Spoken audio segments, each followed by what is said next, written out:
अस्सलाम वालेकुम सुमैया साहबा, कैसी हैं आप? यहाँ क्या हो रहा है? इसने मुझे अपने घर में जगह दी, मैं इसके बारे में कुछ नहीं कह सकती। अब तो उसके घर वाले शक करने लगेंगे, मैं बता रही हूँ। कहाँ है वो नालायक? डॉक्टर के पास गया है। मैंने कहा था घर से बाहर नहीं निकले। वो बहुत होशियारी से आना जाना करेगा। क्या ये लोग वापस आ गए हैं?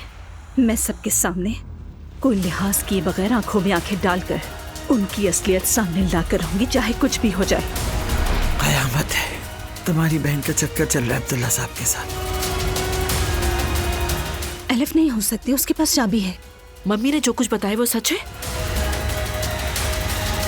मैंने इब्राहिम को देखा। रंग क्यों उड़ा हुआ है? खैरी तो है ना? कुछ हुआ तो नहीं? कहीं मेरी मॉम ना हो दरवाजे पर। नूर उठो। अरे रोहान, आओ ना, अंदर आओ।